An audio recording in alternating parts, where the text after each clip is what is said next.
At first, there is only shadow. The desert exhales its final heat as the sun sinks low, and the plateau darkens into a vast ochre silence. From above, the land looks calm, empty, almost indifferent. And yet, rising from this ancient stone, are three shapes so familiar that we rarely question them anymore. Three pyramids. We have named them, categorized them, filed them neatly into history as separate accomplishments. One for Khufu, one for Khafre, one for Menkaure. Three kings, three tombs, three ambitions etched into limestone and time. That is the story we have told ourselves for generations. But now, just for a moment, forget their names.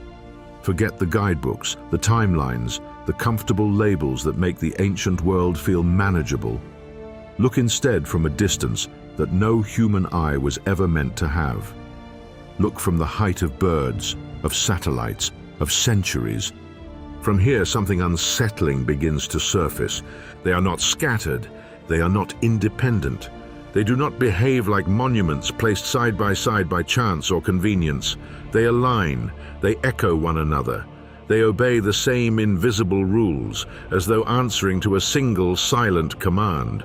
The same orientation, the same geometry, the same refusal to explain themselves.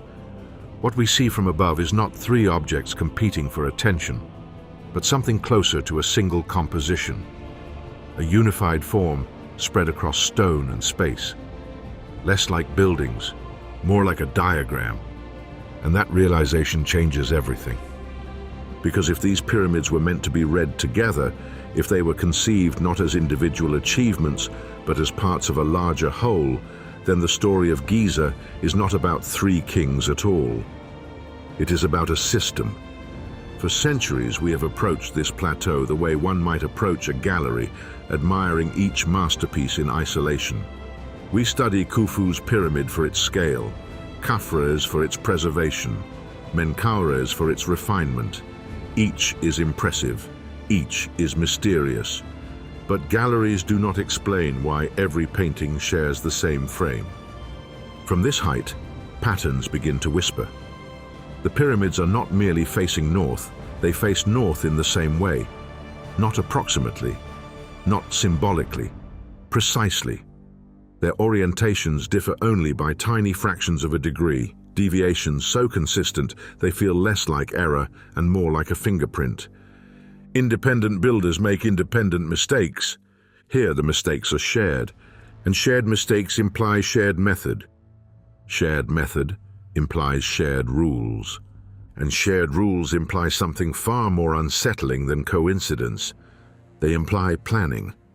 Yet this is where the puzzle deepens, because history offers us no grand declaration, no stone tablet proclaiming a master design, no papyrus unrolled to reveal a neatly drawn map of the plateau with three pyramids carefully plotted into place. There is no surviving paperwork, no architectural manifesto, no written moment where someone somewhere says, "This is the plan." And yet, the plan is there. It is there in the way the pyramids relate to one another, in the way space is preserved between them, not too close, not too far, as though distance itself carried meaning. It is there in the way they command the plateau, dominating it not individually but collectively, like a single thought expressed three times in different tones. From the ground, Giza feels chaotic. Tourists scatter, wind erases footsteps, the scale overwhelms. But from above, chaos collapses into order. The land itself seems to have been taught how to behave. And this raises an uncomfortable question. If Giza was not an accumulation, if it was not simply the result of successive kings choosing the same convenient burial ground, then why does it look the way it does? Why here? Why this precise arrangement? Why does the plateau feel less like a cemetery and more like a sentence, carefully structured, each word dependent on the last? The traditional explanation is comfortingly simple. One king builds, then another follows tradition, then another follows him.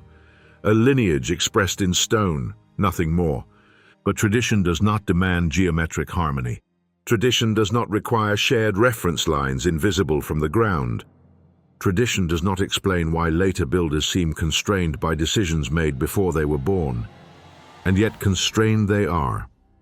From the very beginning, the plateau resists improvisation.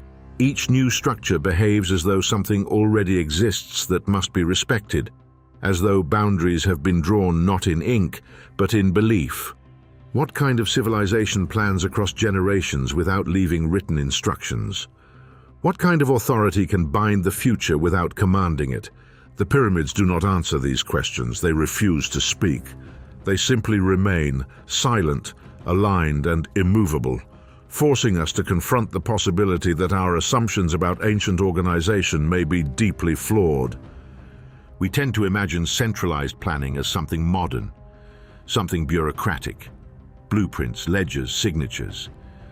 But Giza hints at a different model altogether, one where coherence emerges not from paperwork, but from worldview, from a shared understanding so deeply embedded in culture that it does not need to be written down, from a vision passed not through documents but through initiation, from rules so fundamental they are obeyed without being questioned.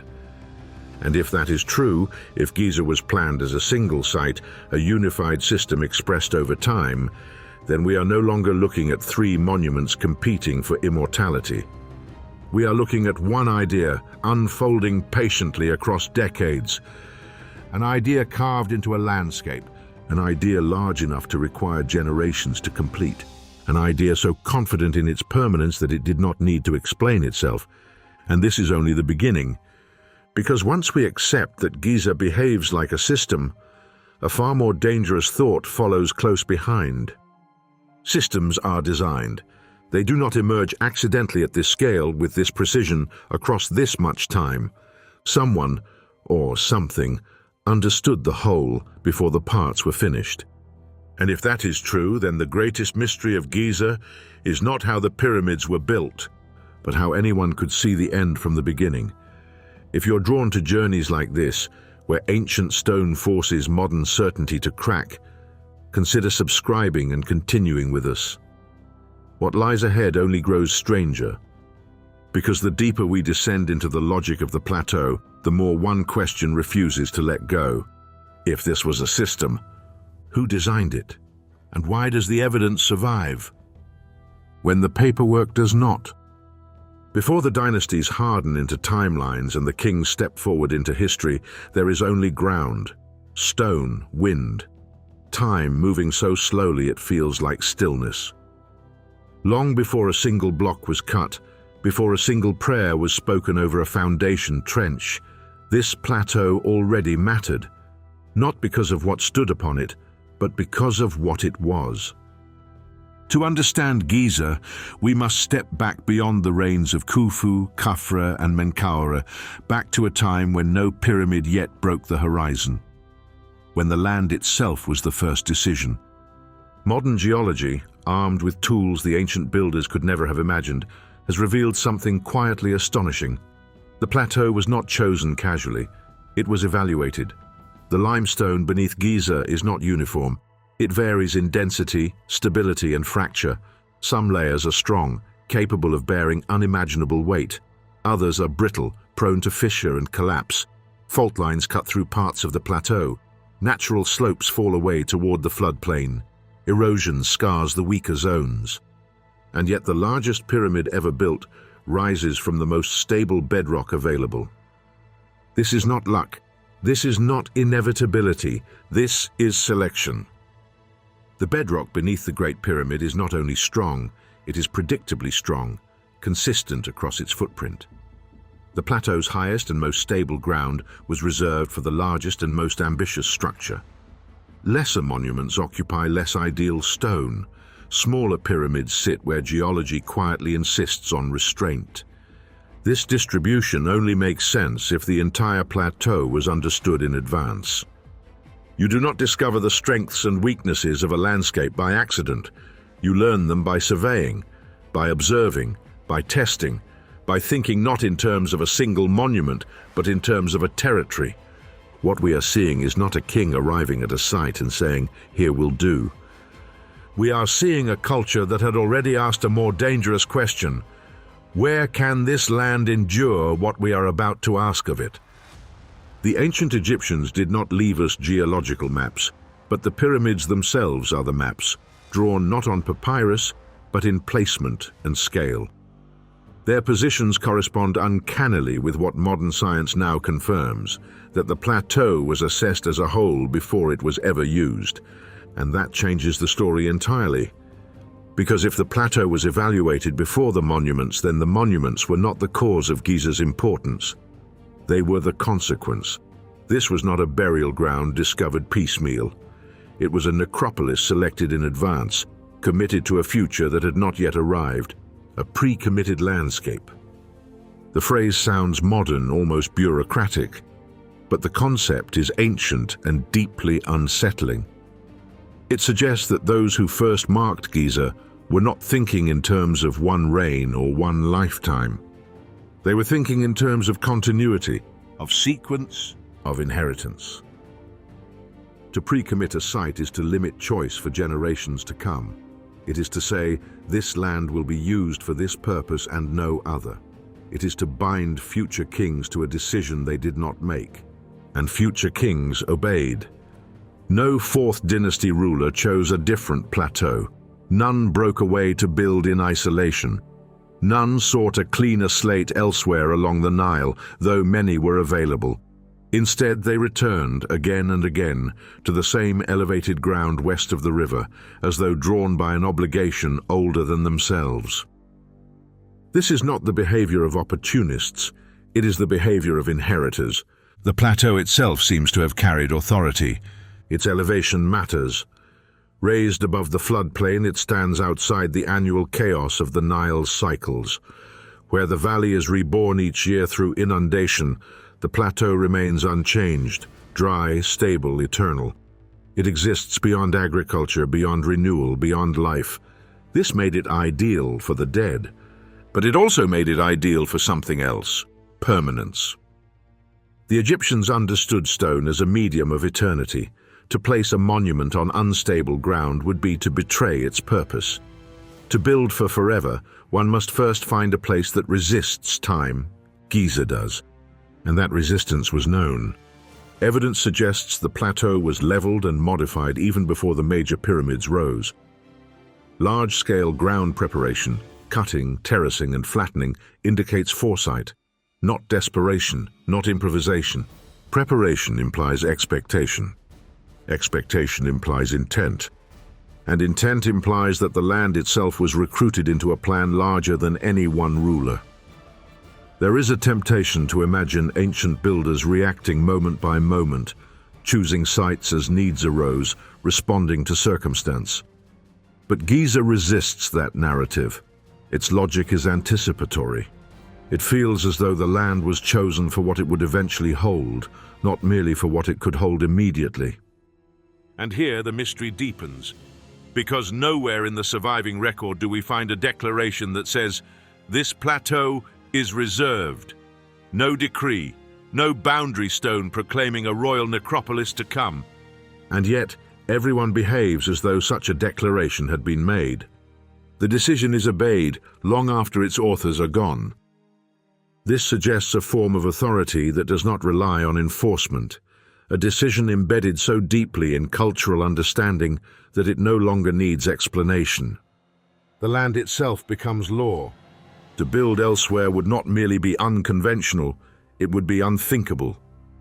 And so, the first act of planning at Giza is not architectural, it is geological, it is territorial, it is philosophical.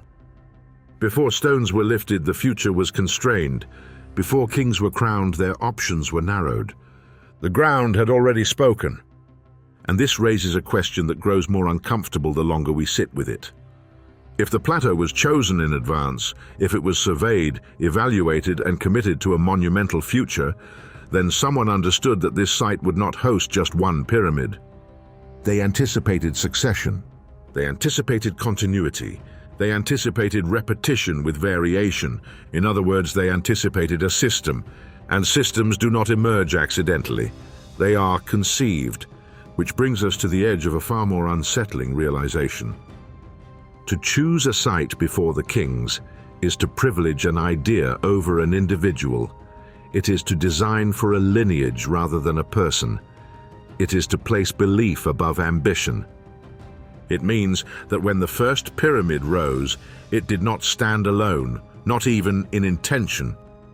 It stood as the opening move in a sequence that had already been imagined.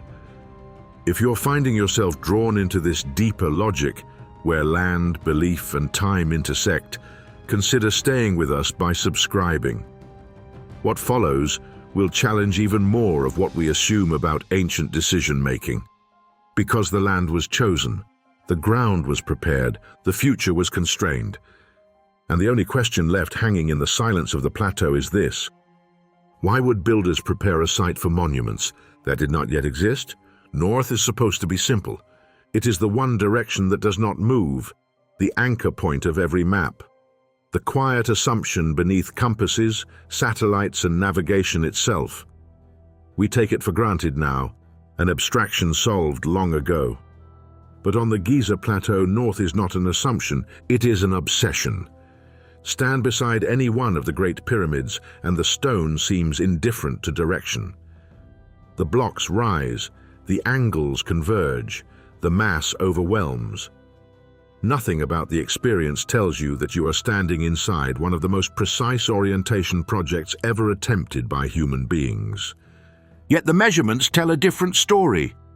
Each of the three great pyramids, those attributed to Khufu, Khafre, and Menkaure, is aligned to true north with astonishing accuracy. Not roughly, not symbolically, but with deviations measured in mere arc minutes, fractions of a single degree. To put that into perspective, many medieval cathedrals, built with far more advanced tools, deviate far more from cardinal alignment, some by whole degrees, others by several. Giza does not. And more unsettling still, the pyramids do not merely point north accurately, they point north in the same way. When modern surveyors mapped their orientations with laser precision, a pattern emerged that should not exist if these were independent projects. The deviations from true north are not random, they drift gradually and consistently in one direction across the sequence of construction. Khufu's pyramid is off by a small amount, Khafre's by a slightly different amount, Menkaure's by a bit more, but all in the same direction. This is not noise, this is a signal. Random error scatters. It does not line up. Independent builders working years apart do not reproduce the same directional bias unless they are using the same method. And methods leave fingerprints. The fingerprint here points not to the sun, but to the stars. Specifically to a stellar alignment technique that relies on observing circumpolar stars, those that never set but rotate endlessly around the northern sky. Stars that ancient Egyptians associated with eternity, with permanence, with the afterlife itself. Using paired stars to establish a north-south line is a technique both elegant and unforgiving. It is precise, but sensitive to time. Because the sky itself is not fixed. Due to the slow wobble of Earth's axis, known today as precession, the apparent positions of stars shift gradually over centuries. This means that if you use the same stellar method decades apart, your results will drift slightly, predictably, inexorably. Exactly what we see at Giza. The pyramids record the sky as it moved. They are not merely aligned to north. They are aligned to a moment in time. And that moment advances as construction advances. This is continuity made visible. It tells us that the builders did not reinvent their method with each reign. They inherited it, preserved it, trusted it, even as its output subtly changed, which raises a crucial point. Independent projects innovate. Systems conserve. Here, conservation wins. The builders could have corrected for the drift. They could have adjusted. They could have said, "We know the stars have shifted, let us compensate." They did not. Instead, they obeyed the method. They accepted its output, because the method mattered more than the result. And that is deeply revealing. It suggests that orientation was not merely a technical requirement, but a ritual act, a way of aligning Earth to sky through a sanctioned procedure. To alter the method would have been to break continuity, not just with past builders, but with cosmic order itself. In other words, north was not a direction. It was a rule inherited across reigns, a rule that did not belong to any one king. And this is where the idea of Giza as a system tightens its grip. If each pyramid were a standalone project, we would expect experimentation, variation, improvement, or at least correction. But what we see instead is obedience. The same invisible line is sought again and again. The same stars consulted, the same ritual repeated. Even when the outcome shifts slightly, the process remains untouched. This is not how isolated builders behave. This is how participants in a tradition behave, a tradition that transcends individual ambition. And it is here that the notion of planning takes on a more subtle form. Not a master blueprint drawn on papyrus, not a centralized office issuing commands, but a shared cosmological rulebook so deeply ingrained that deviation is unthinkable. The north alignment binds the pyramids together more tightly than any causeway or wall. It is a constraint imposed not by landscape, but by belief. And belief is a powerful architect, because once you accept that north must be found in a specific way, through specific stars, at specific moments, then every future builder is locked into the same dance with the sky. They do not choose north, they receive it. Which means that the pyramids are not merely aligned to space, they are aligned to lineage. Each one inherits the sky from the last. Each one records its place in a chain that stretches backward and forward through time. This continuity undermines the idea that each king approached Giza with fresh eyes and fresh intent. Instead, they approach it like custodians, adding their stone to an ongoing conversation already in progress. And that conversation has rules. Invisible rules. Rules that do not announce themselves, but reveal their presence through consistency, through repetition, through shared error. This is why the orientation of Giza is so disturbing to modern sensibilities.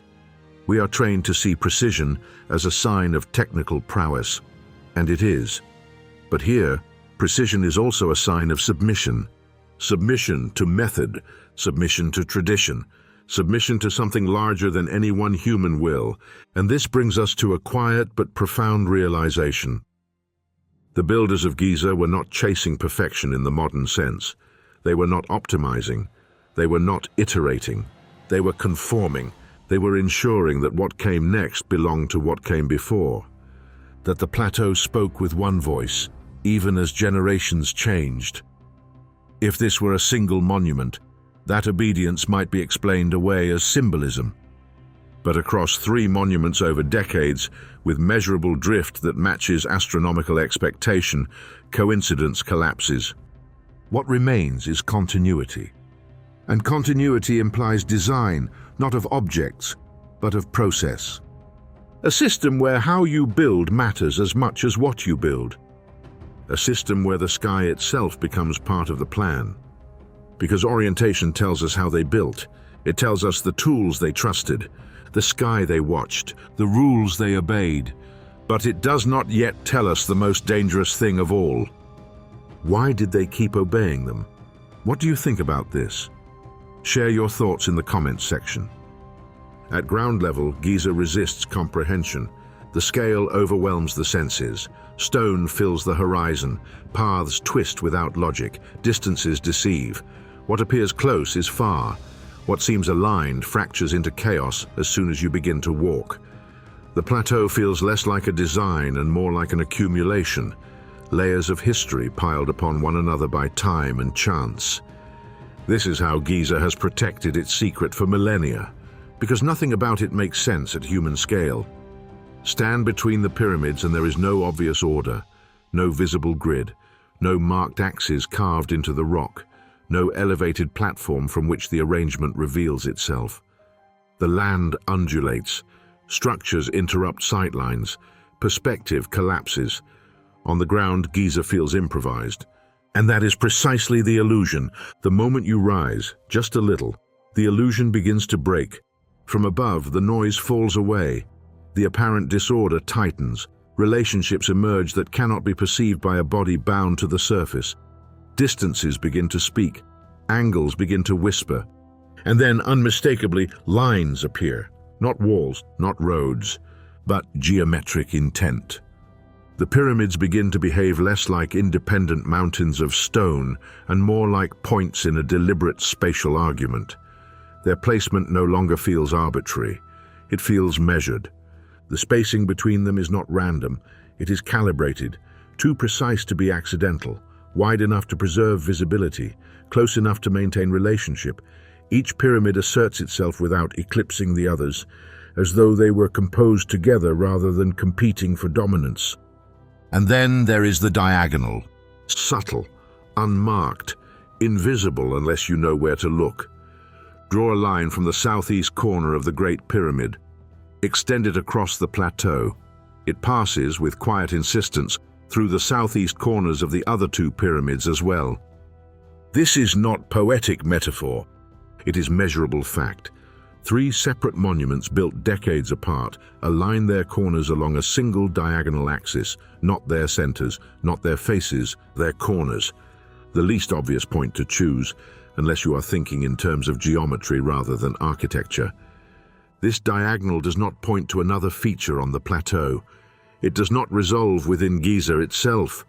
Instead, it escapes the site entirely, extending northeast across the desert toward a place that once stood at the spiritual heart of ancient Egypt, Heliopolis, the city of the sun, the birthplace of creation myths, the cult center of the solar god.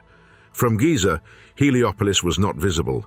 It lay beyond the horizon, across miles of desert and cultivated land.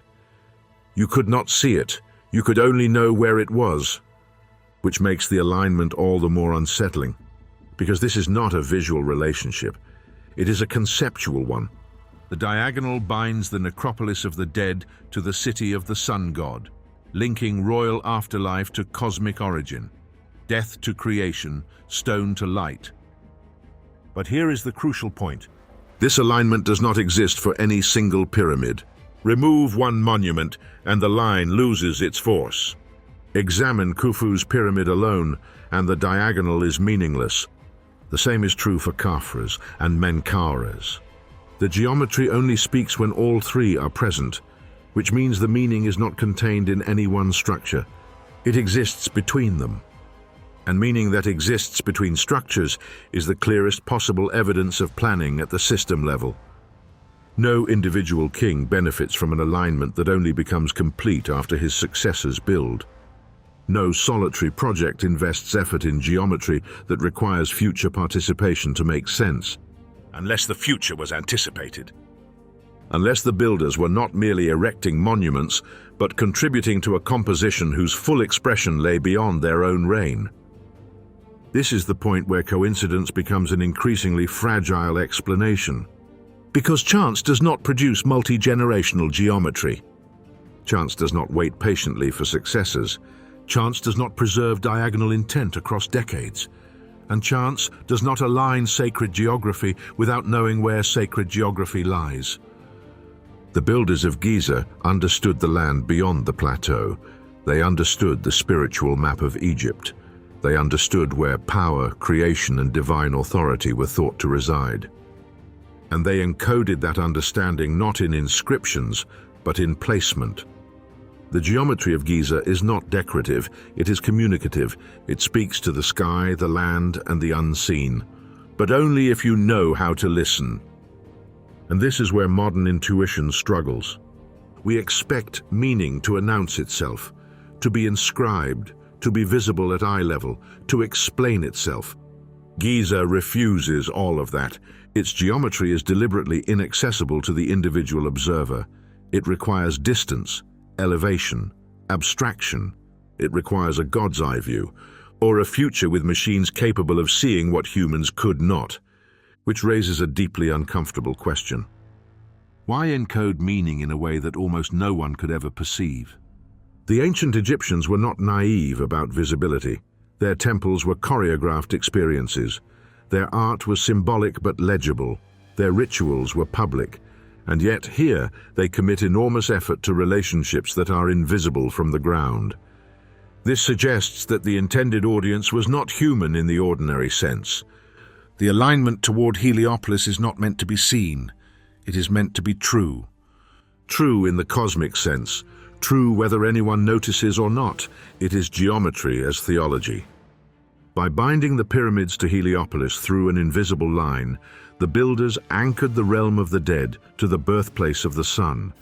They ensured that royal eternity was not merely buried in stone, but oriented toward creation itself.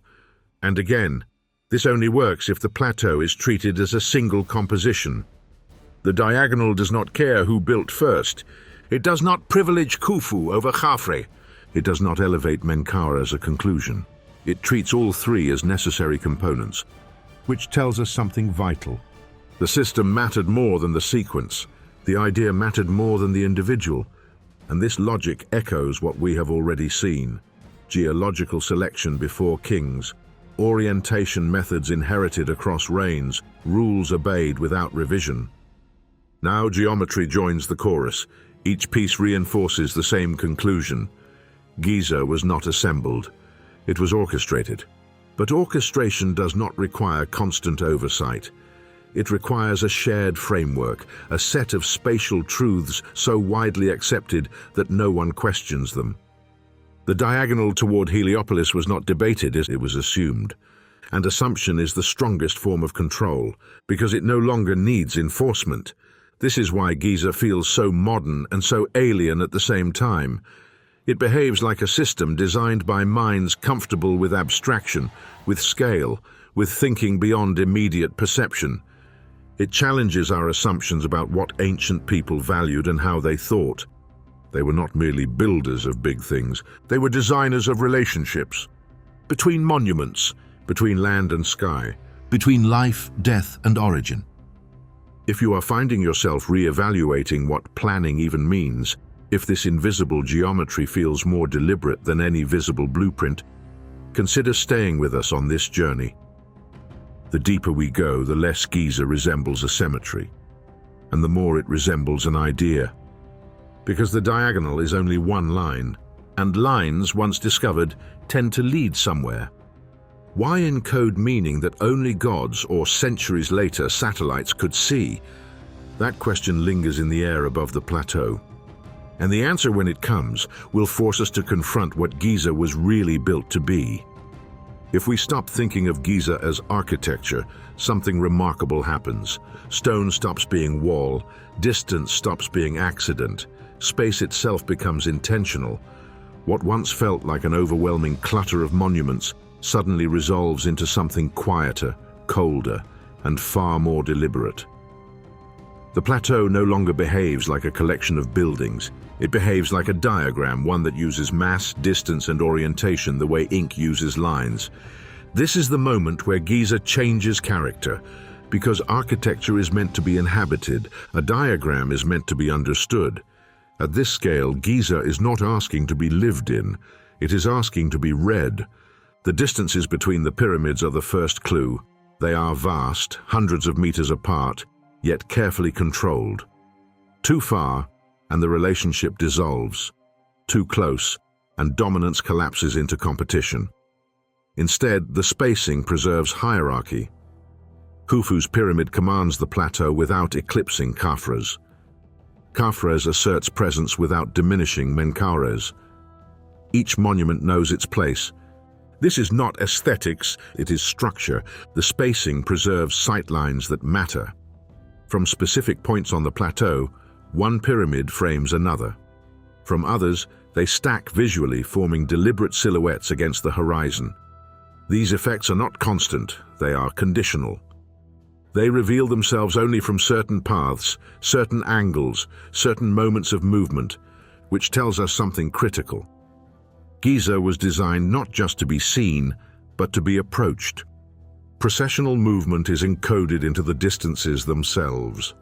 Causeways do not simply connect temples, they choreograph experience. They guide the body through a sequence of revelations. First the valley, then the ascent, then the sudden emergence of mass. And always the pyramids maintain their relative positions, never collapsing into visual chaos. This means the plateau was designed with motion in mind. Not random motion, but ritualized movement. The distances are long enough to slow the body, to prepare the mind, to separate the living world from the realm of the dead. In statistical terms, this is not trivial. The total area of the Giza necropolis spans roughly 15 square kilometers. Within that space, the three main pyramids occupy positions that are neither evenly spaced nor clustered. Their distances form ratios that preserve balance rather than symmetry. This is not a grid, it is a composition. Grids are easy, compositions are hard. A grid treats all points as equal. A composition assigns meaning through difference. And meaning through difference is exactly what we see. Nowhere is this clearer than in the way the plateau integrates a figure that should, by all logic, be an anomaly. Now let's see Great Sphinx of Giza. At first glance, the Sphinx feels like an interruption, a colossal statue carved directly from bedrock, facing east, body of a lion, head of a king. It does not resemble a pyramid. It does not share their geometry. It does not rise, it stretches. For years it has been treated as an addendum, a curiosity, a guardian placed nearby after the fact. But diagrams do not tolerate add-ons. And when we read Giza as a single spatial system, the Sphinx stops being an anomaly and starts behaving like a node. Its placement is not arbitrary. It sits at the threshold between worlds, between the cultivated Nile Valley and the elevated necropolis. It occupies the liminal zone where processions would arrive, where the living would confront the architecture of eternity for the first time. Its orientation is exact. Due east, toward the rising sun, toward rebirth. The pyramids rise behind it. This is not symbolic decoration, it is spatial grammar. The Sphinx does not explain itself in isolation. It explains the plateau. It marks the entrance. It establishes direction. It tells the body where to face before the mind understands why. In a diagram, nodes serve to anchor meaning. The Sphinx anchors Giza. It tells us where the system begins, and once that is understood, the rest falls into place. From the Sphinx, sight lines open toward Khafre's pyramid, whose mortuary complex aligns tightly with it. From there, the eye is drawn upward, past stone and slope, toward Khufu's towering mass beyond. The experience is layered, horizontal to vertical, animal to geometric, earth to sky. This is not accidental sequencing, this is narrative in stone. The plateau uses space the way language uses syntax, subject, verb, object. Each element gains meaning through its relationship to the others. This is why isolating any single monument breaks the spell. Remove the Sphinx, and the approach loses its anchor. Remove Menkaure, and the hierarchy collapses. Remove Khafre, and the middle ground, the transition, disappears. Remove Khufu, and the system loses its apex. Every major element on the plateau contributes to a legible whole, and this is where statistical reasoning reinforces intuition. The probability that three pyramids, built across decades, would preserve such interdependent relationships by chance is vanishingly small, not because one alignment is unlikely, but because many different kinds of alignment coexist. Orientation, spacing, hierarchy, processional flow, symbolic directionality. Each layer constrains the others. Change one, and the rest must adjust. This kind of coherence cannot be improvised incrementally. It requires foresight, or at least an inherited framework so rigid that deviation becomes impossible. The plateau behaves like a diagram precisely because diagrams compress complexity into clarity. They allow vast ideas to be represented through spatial relationships rather than words. And that is likely why no written explanation survives. The explanation is the site. The ancient builders did not need to describe what Giza meant. They built it, and expected that meaning to endure as long as the stone itself. Which brings us to an uncomfortable realization. Diagrams are not decorative, they are instructional. They exist to explain something abstract in concrete form. An electrical diagram explains current. A star chart explains the sky. A geometric diagram explains proportion. So what does Giza explain? It is not merely a tomb complex. The dead could have been buried anywhere. It is not merely a display of power. Power can be shown more directly. It is not merely religious symbolism. Symbols alone do not require this degree of spatial rigor. Giza explains a worldview, one where land, sky, kingship, death, and eternity are bound together into a single ordered system, one where meaning is not spoken but measured, one where geometry is theology. The plateau does not ask you to admire it. It asks you to understand it, if you can. And if you cannot, it remains unmoved. If this perspective is shifting how you see the ancient world, if Giza is beginning to feel less like a mystery and more like a message, consider staying with us on this journey.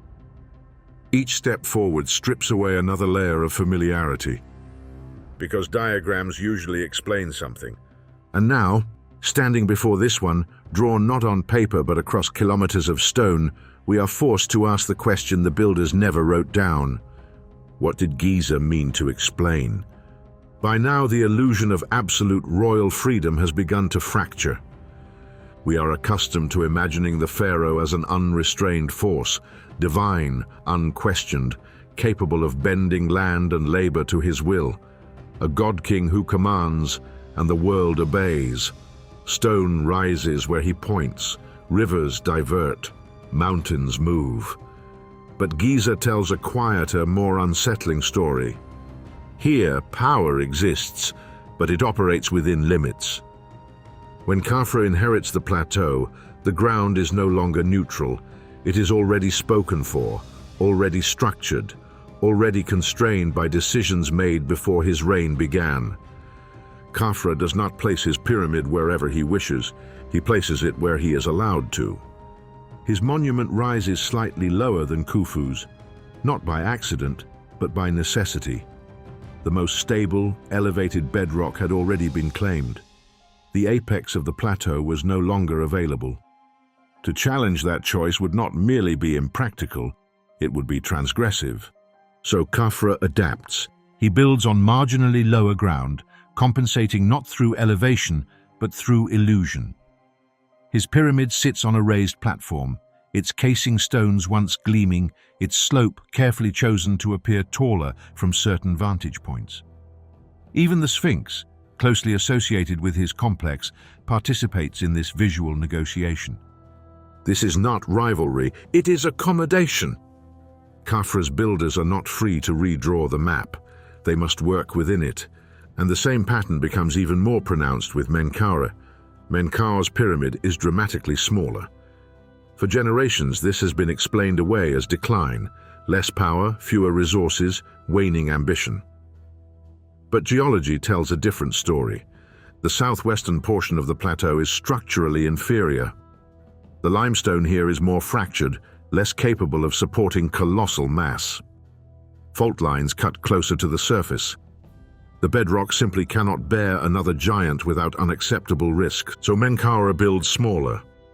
Not because he dreams smaller, but because the land refuses larger. This is the crucial inversion. We are not watching kings impose their will on the landscape. We are watching kings negotiate with it, and negotiation implies prior rules. The builders understood the plateau intimately. They knew which areas could bear weight and which could not. They knew which zones had already been claimed, geometrically, symbolically, or ritually, and they obeyed those boundaries. This obedience is most visible not in the pyramids themselves, but in the connective tissue of the plateau, the causeways. Causeways are not simple roads.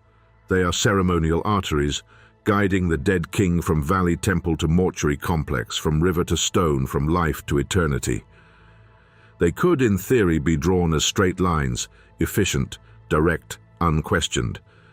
But at Giza, they bend, they curve, they adjust their paths in ways that make little sense unless something already occupies the space they avoid. Khafre's causeway does not cut across Khufu's domain. It respects it. It diverts, preserving alignments and sightlines that predate Khafre's reign. Menkaure's causeway, in turn, negotiates what remains, threading itself through an increasingly constrained landscape. This is not inefficiency, it is deference. Architecture here behaves like language spoken in a formal register. Certain phrases allowed, others forbidden. You can say what you need to say, but only within accepted grammar. And grammar implies tradition, which brings us to the heart of the matter. If each king were truly sovereign in design, we would expect disruption, reassertion, overwriting. Yet none occurs. Instead, every new construction behaves as though it is aware of and accountable to what came before. The plateau accumulates complexity without chaos. That is the signature of a system governed by inherited rules. Rules that do not need to be written down. Rules that are enforced not by punishment, but by legitimacy. To violate them would not merely be a technical mistake, it would be a cosmic one. The ancient Egyptians believed that order itself was sacred. Ma'at, balance, harmony, truth, was not an abstract virtue. It was the foundation of reality. To build against established order was to risk more than structural failure. It was to risk metaphysical collapse. And so the builders comply, they adapt, they compromise. Not because they lack power, but because power itself is bounded by something older and larger. This is where modern intuition falters. We expect planning to look centralized, explicit, documented. But Giza reveals a different model. Constraints embedded so deeply in practice that no one questions them. The rules are not issued, they are assumed, which is why they leave no paper trail. No decree announces that Khafre must build here and not there. No edict forbids Menkaure from attempting a second giant pyramid. No inscription warns against crossing certain alignments. And yet no one does. The absence of rebellion is the evidence. This is the paradox at the core of Giza. We see centralized coherence without centralized command. We see obedience without enforcement. We see planning without blueprints. The only explanation that fits the evidence is that the rules governing the plateau predate the kings who obey them, not necessarily by centuries but by concept. The first builders at Giza did not simply design a monument. They defined a framework, a set of spatial truths that would govern everything that followed. Once established, that framework became invisible. It no longer needed to be defended or explained. It became the way things were done. And this is why later builders appear constrained, not by weakness, but by belonging. To step outside the inherited rules would be to step outside legitimacy itself. And so, the pyramids rise one by one, not as acts of unchecked ambition, but as contributions to an ongoing order. Powerful, yes, but not free. Which leads us to the question that can no longer be avoided. If Khafre and Menkaure were already bound by constraints, if the land, the geometry, the sightlines, and the sacred zones were already spoken for, then someone must have spoken first. Someone established the rules before the kings arrived. And the deeper we look into Giza, the clearer it becomes that the most important act of design happened before any pyramid was built at all. So we are left with a question that echoes across the plateau, unanswered and unavoidable. Who established the rules? Before the kings arrived? Giza is not a cemetery in the ordinary sense. From ground level, it can feel like one. Stone monuments scattered across sand, tombs hewn from bedrock, causeways vanishing into the horizon. But the closer you look, the more the plateau resists that interpretation. It is not accidental. It is cumulative, yes, but not improvised. Each structure interacts with the others, participating in a conversation that spans decades, even generations. The plateau behaves like a city built in phases, where memory, not improvisation, governs every addition. Consider the valley temples. These are the first points of contact for the deceased pharaoh's ritual journey, where the body would arrive from the Nile, processed, prepared, and ritually purified. At Giza, each valley temple is positioned with careful regard for the terrain, the river, and the mortuary complex it serves. The The stones do not merely occupy space, they acknowledge what came before and leave room for what is yet to come. Khafre's temple, for example, does not overlap or intrude upon Khufu's causeway. Menkaure's is scaled down, bending slightly to preserve the alignment of sightlines established decades earlier. Causeways, too, reveal a continuity that is remarkable. These ceremonial roads are not just routes, they are structured sequences of movement, guiding both human participants and symbolic attention from river to pyramid. They bend when necessary, not from accident, but from respect for pre-existing geometry. One does not simply lay a causeway wherever it is convenient. The causeway must negotiate the plateau's pre-committed spatial framework. Each turn, each alignment, echoes earlier design choices. The plateau remembers. The plateau enforces memory. Even minor features participate in this system. Harbor basins, once presumed practical or incidental, are carefully placed to serve multiple complexes without interfering with sightlines, sacred axes, or processional paths. They obey the invisible grammar already established. They do not prioritize convenience over coherence. The plateau is a repository of collective memory, encoded in stone, orientation, and distance. This is architecture operating under inherited knowledge. Builders do not invent anew with each generation. They inherit a framework they must respect. Memory is enforced not by laws or bureaucracy, but by ritual, habit, and cultural expectation. Each act of construction acknowledges prior decisions and preserves them for the future. Consider the statistics of these alignments. The deviations in cardinal orientation between Khufu, Khafre, and Menkaure's pyramids vary by mere arc minutes. Causeways and temple placements respect these minute angular relationships, even across hundreds of meters. The geometry is not random. The positioning is precise enough to suggest that builders consulted guides, performed measurements, and encoded those measurements into the very bedrock. The same pattern repeats in smaller satellite pyramids and subsidiary structures. Angles and distances obey rules invisible to casual observation, but evident under modern survey. This is shared infrastructure in its purest sense, the plateau itself as a network. Roads, corridors, temples, causeways, harbors, and subsidiary tombs form nodes in a larger system. Each new addition must account for pre-existing nodes. Each movement of stone acknowledges the cumulative structure. The pyramid complexes are not independent islands. They are integrated into a plateau-wide topology of space, ritual, and memory. Memory here is multidimensional.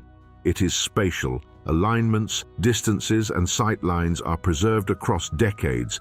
It is procedural. Construction methods, orientation techniques, and ceremonial pathways are inherited without deviation. And it is symbolic. The placement of monuments encodes hierarchy, divine favor, and cosmological relationships. Each generation of builders understands that breaking memory is not merely a technical error, it is an existential one. To violate the plateau's memory is to violate the sacred order itself. What makes this system so extraordinary is the lack of visible enforcement.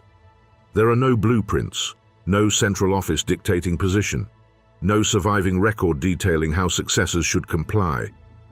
Yet compliance is near perfect. Each new king negotiates constraints, not because he is ordered to, but because the memory embedded in the plateau itself is authoritative. The land, the stones, and the ritualized methods communicate expectations across generations. This continuity is reinforced by the methods themselves. Orientation techniques to cardinal points, site leveling, surveying procedures, and processional planning are repeated with remarkable fidelity. Minor deviations where they occur drift predictably, reflecting inherited procedures rather than individual error. The plateau is not just a site, it is a ledger, recording both what has been done and what must follow. Memory here is structural, physical, and performative. Even monumental sequences, such as the construction order from Khufu to Khafre to Menkaure, demonstrate this principle.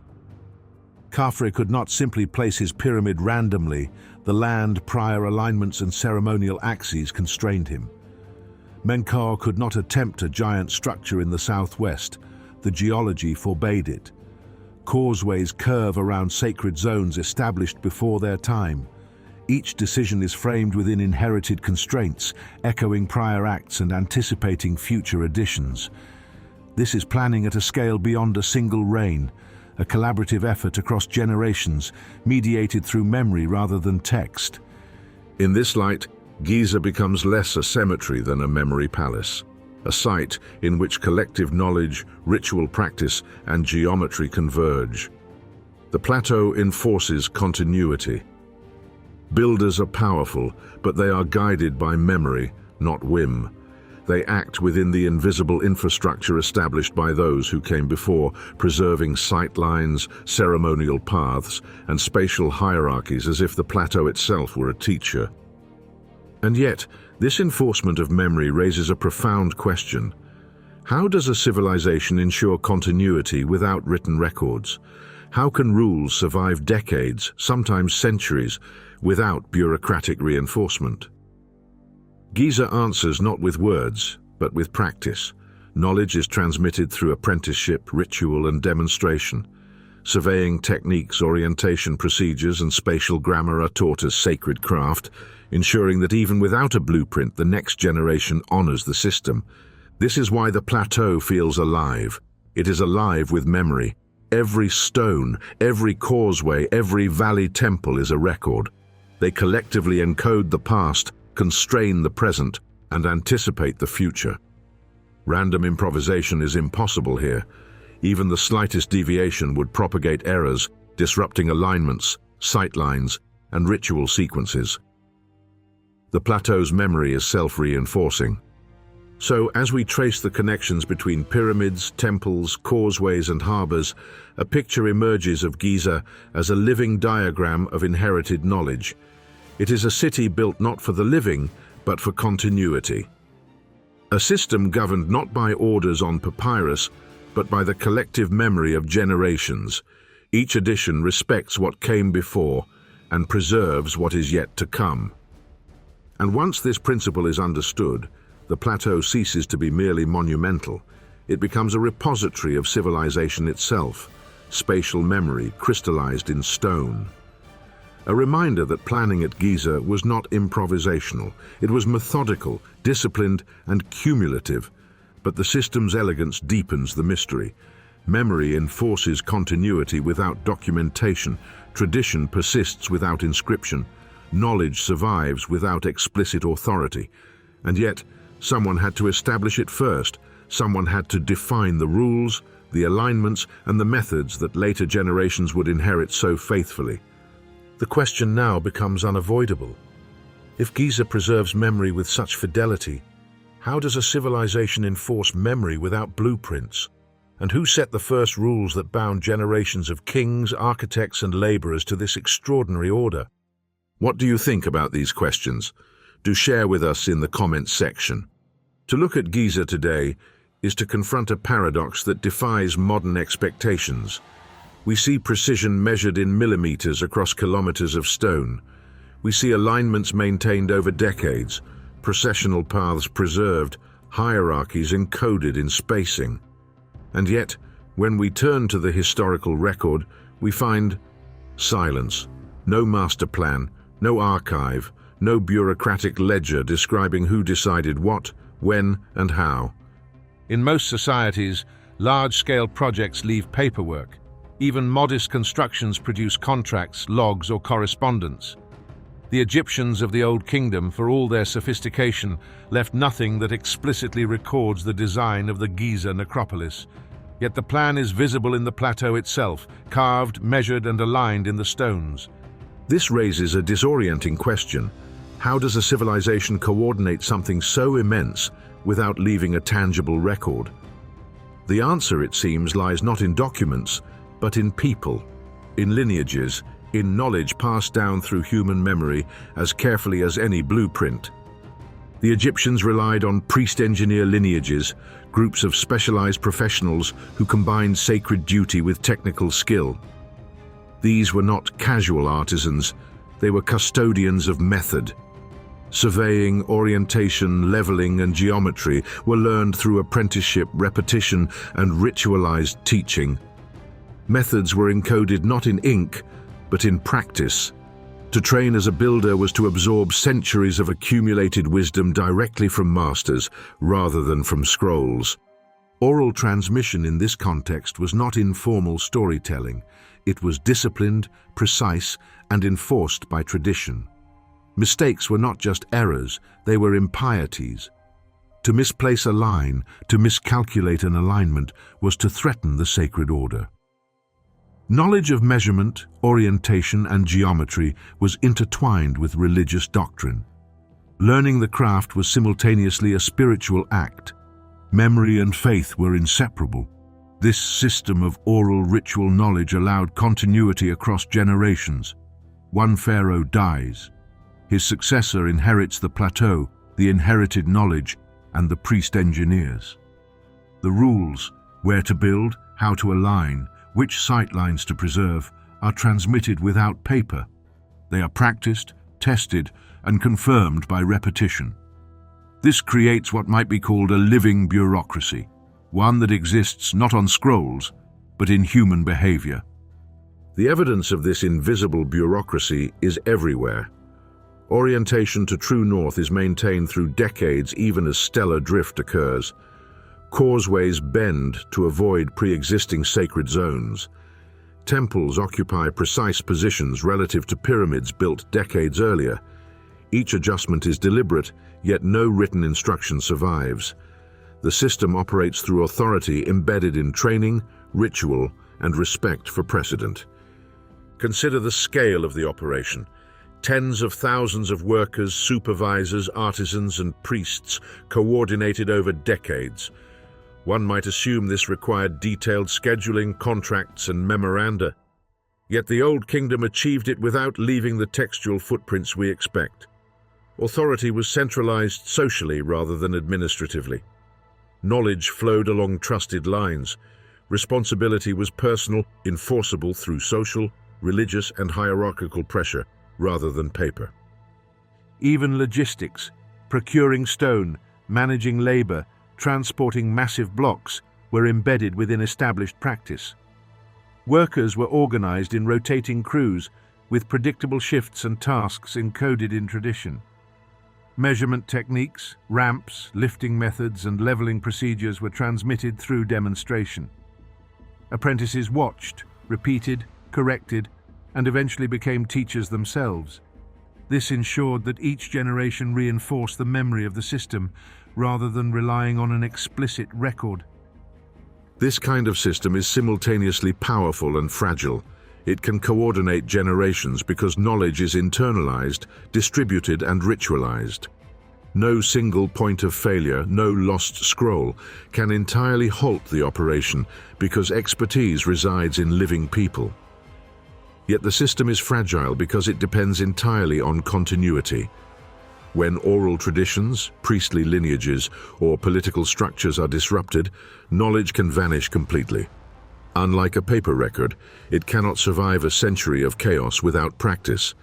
And this fragility is precisely what has allowed history to puzzle us. The plateau is coherent, monumental, and precise. Yet no one left a map, a ledger, or a blueprint to explain it. For centuries, scholars assumed this implied the existence of lost records or centralized offices that had disappeared entirely. But the evidence of continuity, repeated error, inherited alignment, and coordinated infrastructure suggests something subtler: a human network of memory, trained and disciplined, capable of enforcing a master plan without ever writing it down. This is also why the question of intent becomes so challenging.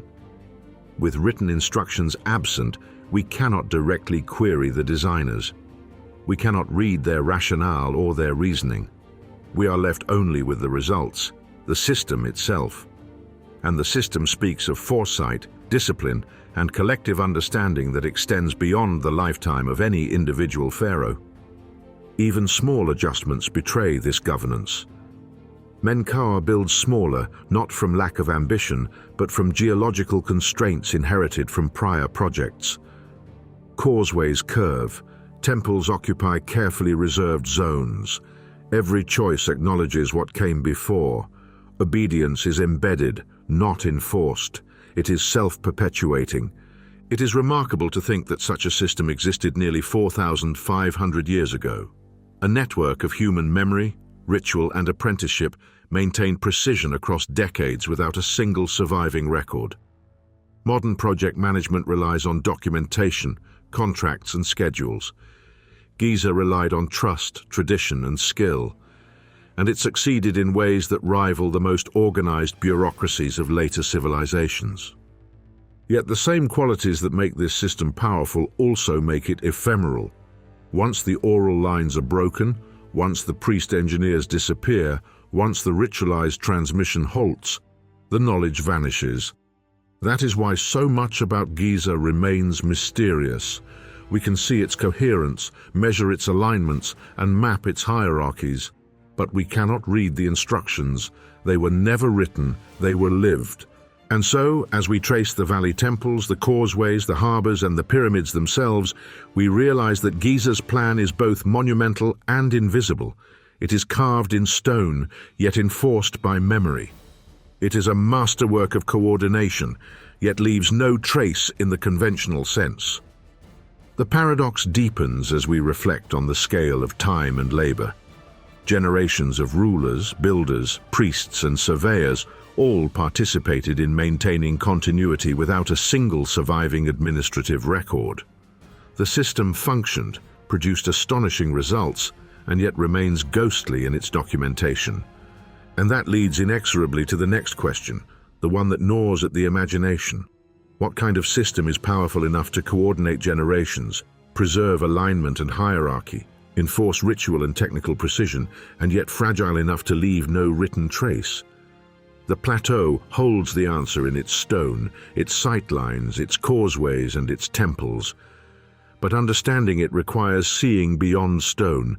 It requires seeing memory itself as the ultimate infrastructure and human continuity as the ultimate authority. The plan is not on papyrus. It is in the hands, minds, and traditions of those who built it. And when we try to trace its origin, we are left with one haunting question. Who created the system that could achieve so much yet vanish so completely? Time at Giza is not a backdrop. It is a building material. When we imagine construction, we often think in terms of a project with a beginning, a middle, and an end. One team lays stone, another completes it. The process is bounded. The result is experienced by the builders themselves, in their own lifetimes. Not so at Giza. From the first survey of the plateau to the final casing of Menkaure's pyramid, centuries of human effort unfold. One pharaoh passes, another ascends. One architect retires, another steps into the same role. Yet across all these decades, a strange continuity dominates. Later builders do not merely respond to what exists, they behave as if the end state already exists, as if they are adding to a blueprint that stretches beyond their own lifetime. Consider Khafre. He did not place his pyramid randomly, nor did he attempt to reinterpret the plateau. His pyramid rises with precise regard to Khufu's, maintaining alignments, spacing, and sightlines. The choice is deliberate. It signals a recognition that the plateau is not just a collection of monuments. It is a system, a composition, a narrative unfolding across decades. Khafre works with an assumption that what Khufu began must be completed, extended, preserved. Menkaure, in turn, confronts a plateau that is increasingly constrained, geologically, spatially, and ritually. Yet he too contributes without breaking precedent, as though the end of the system is prefigured, waiting for him to place the final stones. His reduced scale is not a diminishment of ambition, but an adjustment to constraints within a long-term plan. Even in apparent compromise, he fulfills a vision that exceeds his lifespan. This notion that a structure can be designed for completion by someone who has not yet been born shatters conventional assumptions about planning. Most architecture is immediate, realized in the lifespan of its patron. Giza introduces the radical concept of deferred completion, a design that anticipates future participants, future builders, and future generations. The plateau is conceived as an evolving system, one in which time itself is folded into geometry, ritual, and orientation. This is evident not only in pyramids, but in supporting infrastructure. Causeways, valley temples, and subsidiary structures are aligned and positioned with a foresight that presumes continuation. Each new addition accounts for what has come before and what must come after. The land itself is a ledger, recording decisions in ways that outlive individual rulers. Builders are never improvising. They are inheriting a script and contributing their lines to a story they will never read in full. Time is encoded in the methods themselves, orientation to cardinal points, the repetition of inherited surveying techniques, and the maintenance of sightlines are all practices that preserve continuity across decades. Deviations occur, but they are predictable and consistent, reflecting procedure rather than whim. The plateau behaves as a palimpsest of knowledge, where each generation inscribes its contribution while respecting the layers beneath. In effect, Giza treats the future as a collaborator. Every stone, every axis, every causeway is placed with the understanding that others will interpret, extend, and complete the work. The end is not fixed in the present, yet the present is bound by its anticipation. Builders operate within an imagined completion, a horizon of meaning that surpasses individual life and even individual reign. This radical temporal planning suggests a mindset almost alien to modern sensibilities. Human ambition is usually immediate. We build for ourselves, for our contemporaries, for recognition within a limited lifetime. But at Giza, ambition is extended across generations. The project is never finished in the eyes of those who begin it. Its true realization belongs to the future, and that realization is not abstract. It is measurable. The alignment of pyramids, the positioning of temples, the careful choreography of causeways all indicate foresight. Builders anticipate not just the next monument, but the final state of the plateau. Each decision presumes continuity, not interruption, contribution, not destruction. This raises profound questions about intent. What motivates such planning? Reverence for eternity explains part of it.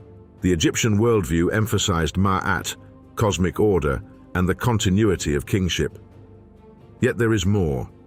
Giza embodies a radical commitment to foresight and legacy. It is an architecture that trusts the future. It is a design that assumes successors will obey, interpret, and complete the vision. From a technical standpoint, this approach is extraordinary. Coordinating multiple pyramids, temples, and processional pathways across decades without written instruction demands unprecedented discipline. The plateau itself becomes a guide, encoding constraints that enforce continuity. Builders are empowered by expertise but constrained by inherited rules. Their freedom exists within the framework of anticipation. In this sense, Giza functions as a temporal diagram. Geometry, alignment, and hierarchy are not only spatial, they are chronological. The arrangement presumes continuity, integrating the work of multiple rulers into a coherent system. Time, like stone, becomes a structural element. Each generation's contribution is a support, a spacer, a connector, ensuring that the composition remains intact across decades. The consequences for understanding ancient planning are staggering. Giza is not simply a royal cemetery. It is an experiment in generational collaboration, a system in which architecture, ritual, and cosmology converge to preserve meaning across centuries. It demonstrates that human foresight can extend far beyond the individual, that planning can anticipate the unknown, and that design can privilege future completion over immediate gratification. And yet, for all its genius, this approach carries inherent fragility. Continuity relies on memory, tradition, and institutional knowledge. It depends on successors understanding, respecting, and executing what the founders envisioned. A single rupture, a disruption of priest-engineer lineages, political instability, or ritual neglect, could derail the system entirely. The very qualities that make Giza enduring also make it vulnerable. Its coherence depends on the living participation of successive generations. This leads us to the essential paradox of Giza. It was conceived to outlive its builders, yet its survival depended entirely on their fidelity. The plateau is a statement in stone about time, continuity, and trust. It asks a radical question of those who undertake it. Can a project be planned for the future with a certainty that you yourself will never witness its completion? And the plateau forces us, centuries later, to confront that same question. To understand Giza, we must expand our concept of ambition, to think not in terms of immediate achievement, but in terms of time itself as a medium. Giza is not merely built on the earth, it is built with the heavens in mind. By the 4th dynasty, Egyptian cosmology had evolved into a sophisticated system where morality, kingship, and the universe itself were inseparable. Ma'at, often translated simply as order, was not an abstract virtue or poetic metaphor. It was a principle that governed both society and the cosmos. It dictated law, ritual, morality, and, crucially, the layout of sacred space. To build in alignment with Ma'at was to assert that human actions could reflect, stabilize, and participate in cosmic order. This is where the plateau becomes extraordinary. The Giza necropolis does not exist only in horizontal space. It reaches upward, projecting earthly geometry onto celestial reference points.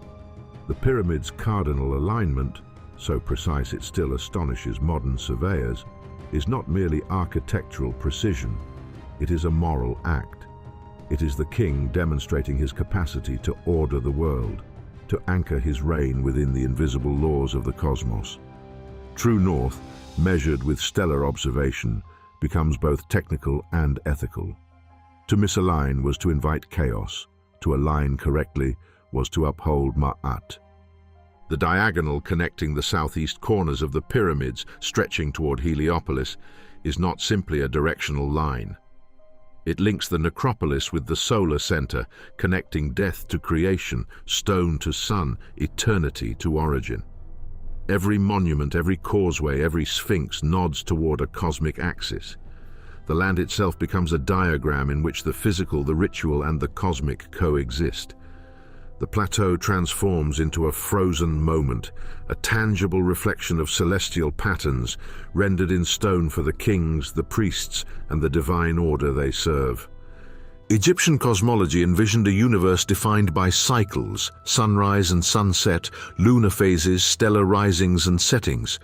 These cycles were not simply observed, they were experienced as authority. To align a pyramid with cardinal points or stellar positions was to synchronize human order with celestial rhythm. The very act of measuring the heavens, of marking rising stars or circumpolar constellations, became an act of governance. By situating monuments with care, the king asserted his role as mediator between the transient human world and the enduring universe. Surveying methods support this cosmology.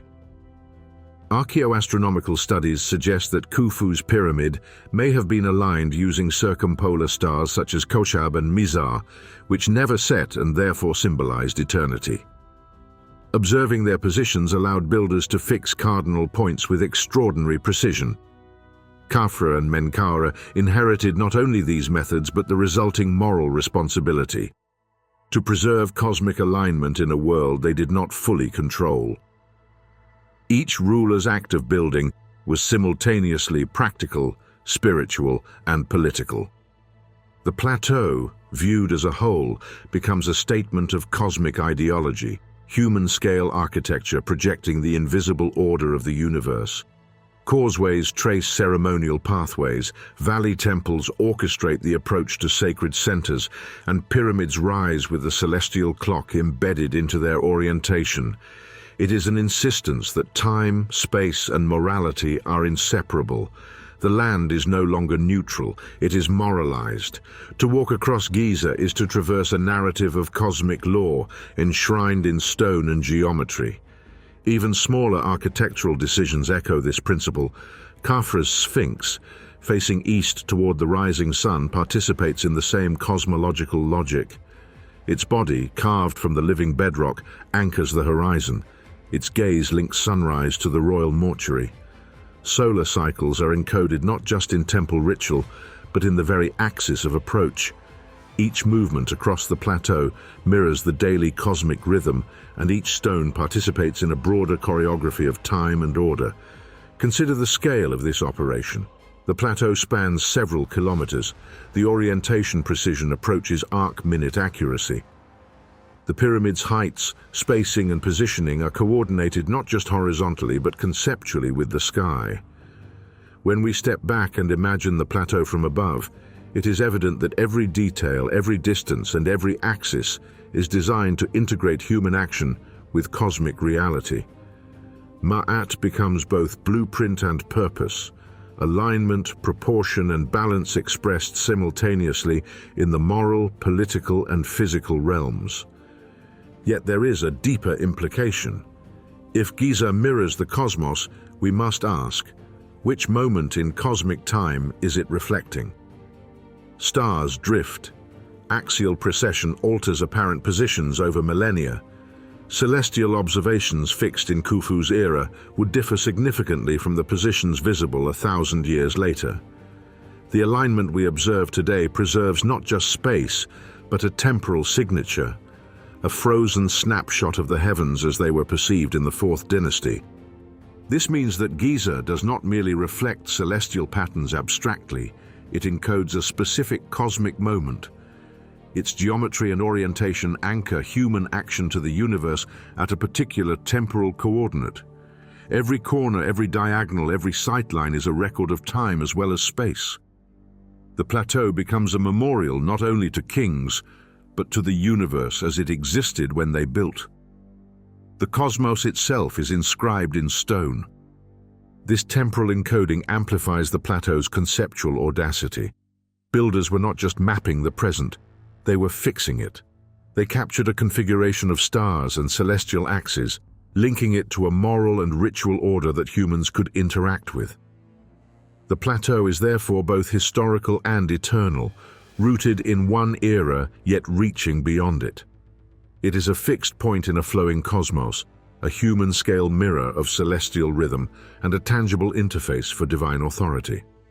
At this intersection of geometry, morality, and cosmology, Giza achieves its most profound statement. The plateau is simultaneously practical, political, and metaphysical. The pyramids stand as tombs, as indicators of hierarchy, as monumental engineering, and as encoded cosmic alignments. To enter Giza is to step into a moralized universe, one in which human order is inseparable from celestial truth, and where every stone affirms the principles of Ma'at. And yet, as precise and eternal as the plateau appears, it poses a haunting question. The cosmic order it mirrors is not abstract. It is a specific temporal moment. The alignment is deliberate, reflecting the skies as they were and locking the plateau into a snapshot of the universe. This raises an unsettling thought. The plateau preserves not just the king's ambition, but the cosmos itself at a chosen instant. The stones do not merely memorialize human action, they memorialize cosmic time. So, as the sun rises over the plateau, as shadows shift across the causeways, and as stars wheel in the night sky above, the viewer is forced to confront the immensity of the design.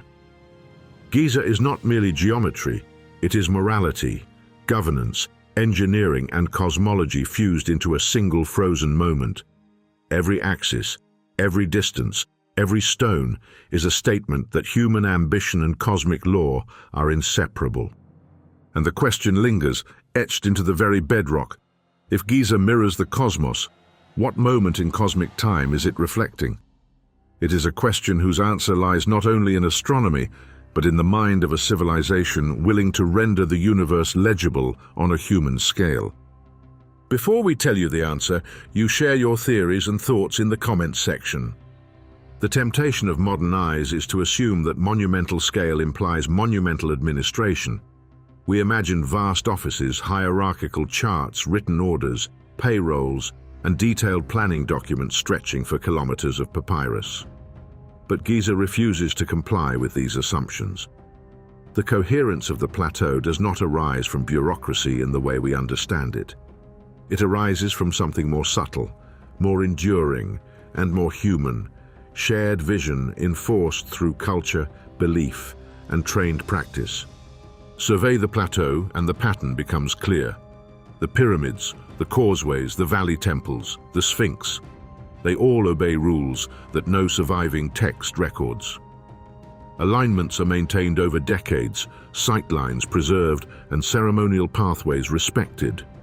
Every generation of builders adheres to a framework established before their time, yet no central office dictated their actions in writing. Authority exists, but it is embedded in tradition rather than in memos. The system is simultaneously centralized and decentralized. The vision, the blueprint, the intent, the understanding of Ma'at resides conceptually at the highest level, likely within the priest-engineer lineages and the royal ideology. Execution is dispersed. Teams of laborers, surveyors, and artisans operate with autonomy, yet they act in concert because the rules are ingrained in their craft, their rituals, and their training. Obedience is voluntary, enforced socially and spiritually, not administratively. This creates an astonishing phenomenon: continuity without coercion. The alignment errors between Khufu, Khafre, and Menkaure are so minor that they reveal shared methods, not shared oversight. Each ruler could have diverged, each engineer could have improvised, and yet the plateau preserves coherence. The reason is that the system is self-reinforcing. Cultural memory, ritual practice, and professional apprenticeship transmit constraints that guide behavior. Builders inherit expectations as naturally as they inherit skill. Deviations are anomalies because deviation itself violates sacred and practical norms. Even infrastructure follows this principle. Causeways bend to respect pre-existing sacred zones. Valley temples occupy precise coordinates relative to pyramids built decades earlier. Harbor basins, subsidiary tombs, and satellite structures all adhere to a geometry that existed before the current project began. No one consults a blueprint to know what is allowed. The rules are internalized, encoded in the experience of the builders and the institutions that maintain the knowledge. The decentralized execution does not produce chaos because the central vision is absolute. Every addition, modification, and adaptation is filtered through inherited procedures. Each worker knows not only how to build, but why they must respect pre-existing alignments, ceremonial paths, and sacred geometries. The system ensures coherence not by surveillance or command, but by embedding purpose in the very act of construction. This model challenges our modern assumptions about planning. In contemporary terms, we think of large projects as relying on rigid administration, detailed schedules, and codified standards. Giza shows that coherence can be achieved without any of these. Knowledge is transmitted socially, ritualistically, and technically, rather than through documentation. The plateau itself is the record, the authority, and the enforcement mechanism. The implications extend beyond archaeology. They suggest a form of organization in which culture, tradition, and shared values replace bureaucracy as the primary means of coordination. Centralization of vision does not require centralization of command. Power resides in the legitimacy of the system and in the internalization of its rules. Each participant acts autonomously, yet contributes predictably, because deviation is both socially and spiritually impermissible. Even political authority is filtered through this framework. Kings may appear to command, but they operate within inherited constraints. Khafre and Menkaure follow Khufu's precedent not because of direct supervision, but because the plateau, the priestly lineages, and the shared understanding of Ma'at enforce continuity. Authority flows naturally through culture. The stone itself becomes a repository of instruction, guiding action across generations. This model is elegant precisely because it is efficient. It achieves long-term coherence without paperwork, centralized oversight, or administrative cost. It distributes responsibility while preserving vision. It allows for flexibility in local execution while maintaining fidelity to an overarching plan. And it survives centuries because it relies on human memory and practice rather than fragile physical documents. Modern societies, in contrast, struggle to replicate such coherence. Even with technology, written records and digital communication, projects spanning decades often fragment, priorities shift, and the original vision erodes. The Giza system demonstrates that alignment, precision, and continuity do not require hierarchical offices. They require shared values, rigorous training, and cultural reinforcement. It suggests that civilization can enforce order without bureaucracy, but only if the participants internalize the rules as inseparable from their identity and purpose. In this light, the plateau becomes not only a site of stone and sand, but a case study in social engineering. It exemplifies how humans can coordinate immense effort over time across multiple generations with astonishing precision. The pyramids, causeways, temples, and Sphinx are not isolated achievements. They are the result of a culture capable of transmitting knowledge, enforcing tradition, and executing complex vision without a single surviving memo, ledger, or blueprint. And so Giza offers both inspiration and challenge. It asks us to imagine a model of coordination radically different from our own, one in which central vision and distributed execution coexist seamlessly, where rules are taught and embodied rather than written, where continuity is maintained not by authority alone, but by shared understanding, ritual, and memory. It is a model that worked once, with extraordinary success. Whether modern societies could ever replicate it is an open question, for it demands a coherence of culture, purpose, and moral alignment that our fragmented, record-dependent systems rarely achieve. The plateau, in its enduring silence, holds the answer not in words, but in the stones themselves. To claim that Giza is the product of chance is to misunderstand the very language of stone. At first glance, one might imagine that the pyramids, causeways, temples, and subsidiary structures are simply the result of successive kings building where convenient, of laborers responding to immediate practical needs, of projects accumulating without overarching design. It is a tempting narrative because it conforms to our modern suspicion of ancient sophistication. But the plateau itself refuses this explanation. Begin with alignment. The three major pyramids, each constructed under a different king, share orientations with astonishing precision. Deviations from true north are measured in mere arc minutes. In any random process, independent builders would produce variation of far greater magnitude. But the errors that do exist are not random, they drift predictably, suggesting a shared method rather than accidental alignment. Chance, mathematically speaking, cannot account for the continuity of orientation across centuries. Then consider geometry and spacing. Diagonal lines connect the southeast corners, linking the plateau to Heliopolis. The spacing between the pyramids is not arbitrary. It preserves sightlines, hierarchy, and ceremonial axes. Random placement cannot respect both geometry and ritual with such consistency. Attempting to simulate these distances probabilistically demonstrates a near-zero likelihood of accidental occurrence. The odds collapse under the weight of cumulative improbability. The supporting structures reinforce the pattern. Valley temples, causeways, harbor basins, and subsidiary tombs all respect pre-existing alignments and constraints. Causeways bend to avoid sacred zones established by prior projects. Temples occupy precise coordinates relative to pyramids built decades earlier. Even minor structures echo the spatial grammar already in place.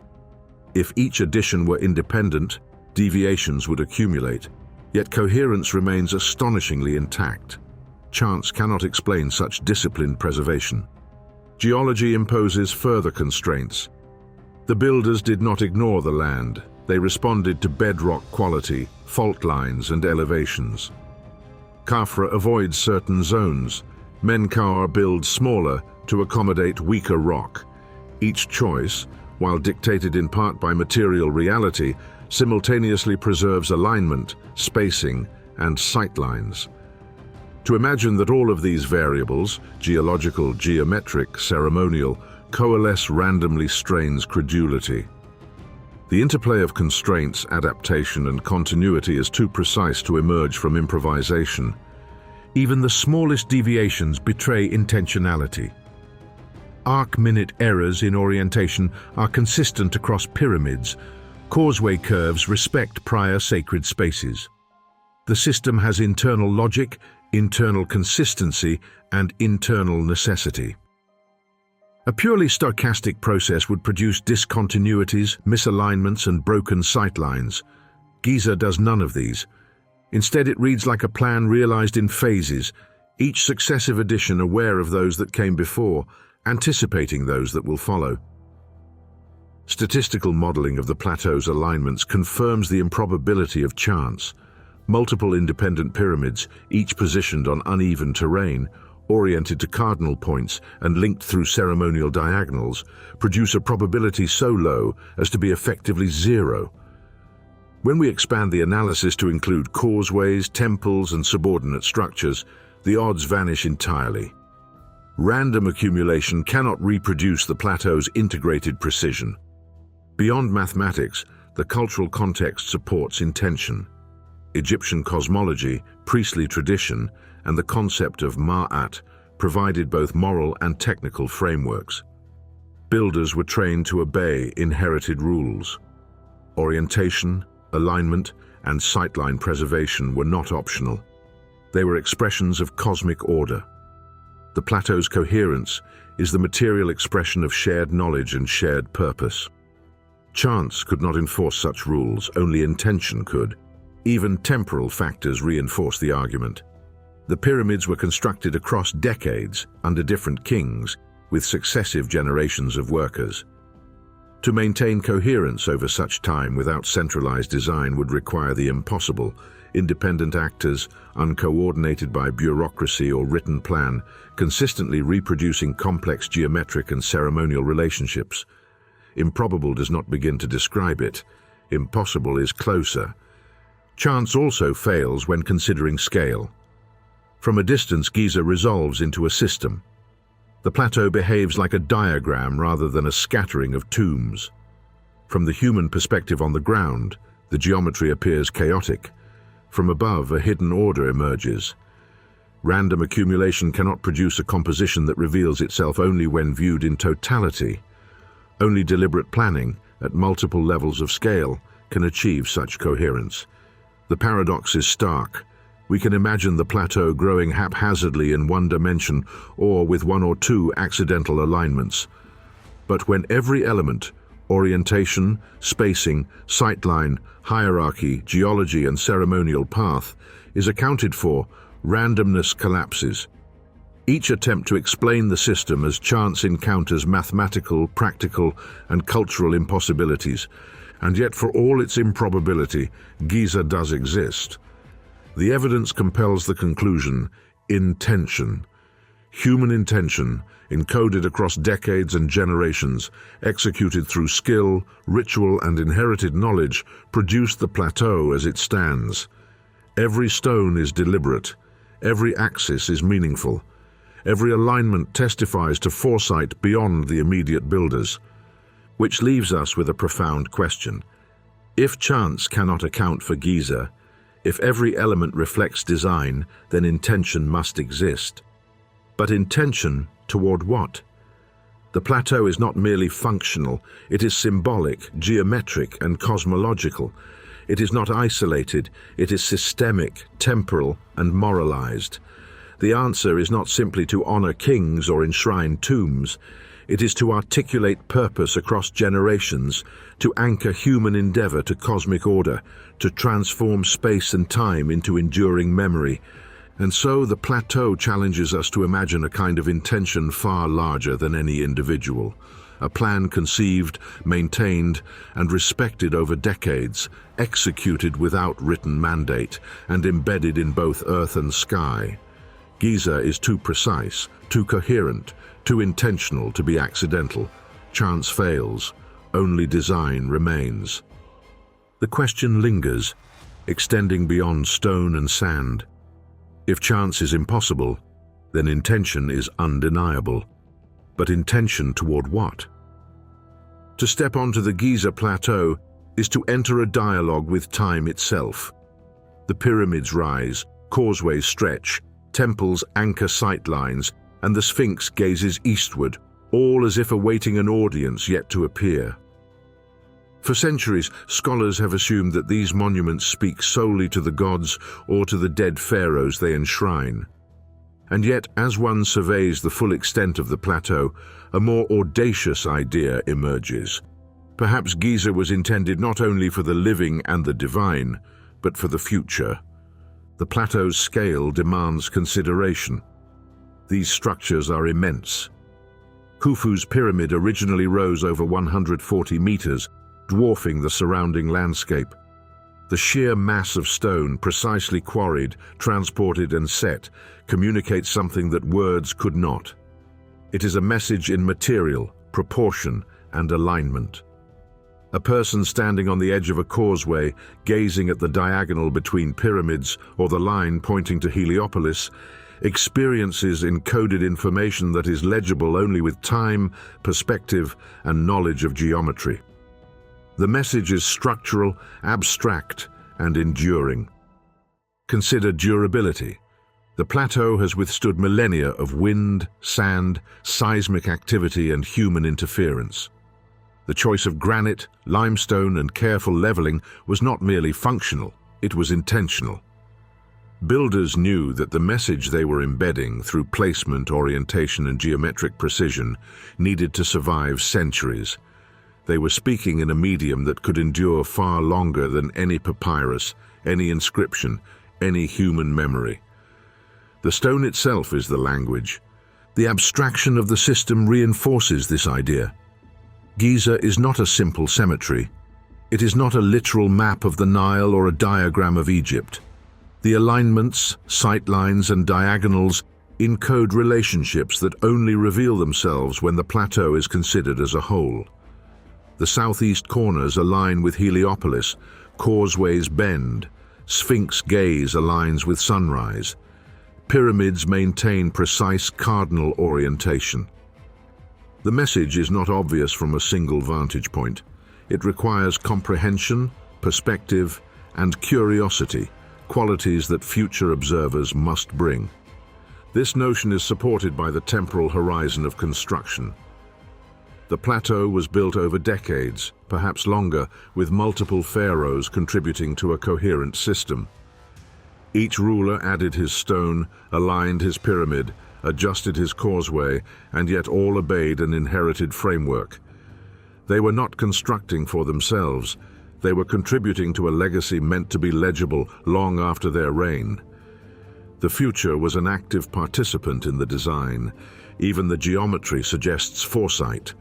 Sightlines between monuments create a network of relationships, emphasizing hierarchy, ritual sequence, and orientation to cosmic features.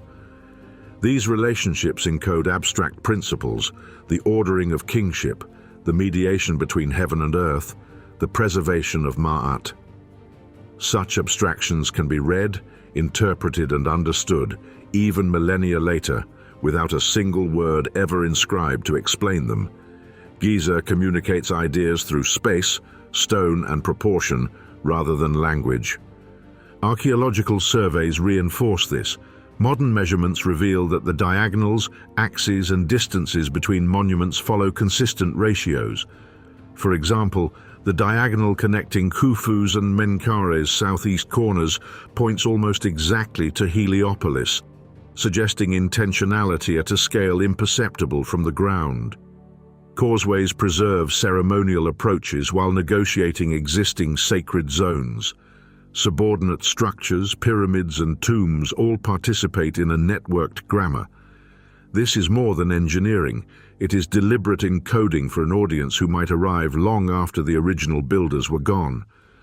The Sphinx, carved from living bedrock, becomes a particularly compelling messenger. Facing the rising sun, it observes cycles that are perpetual, enduring and universally legible. Its form, scale and orientation integrate with the plateau's geometry, reinforcing the hierarchy and ritual sequence.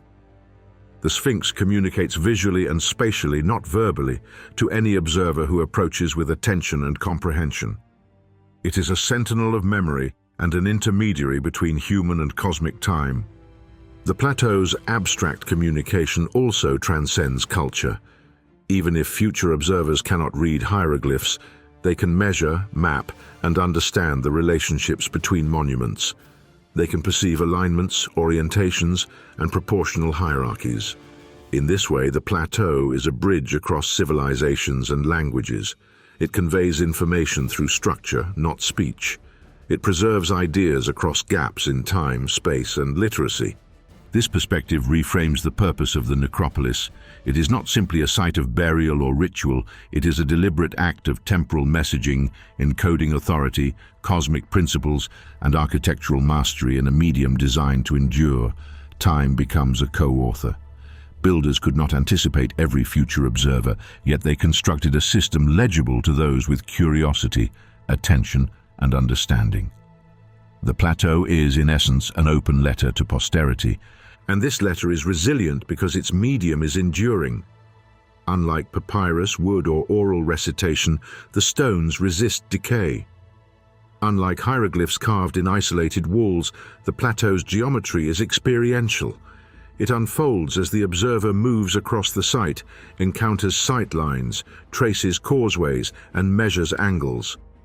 The message is embedded in interaction, not merely in inscription.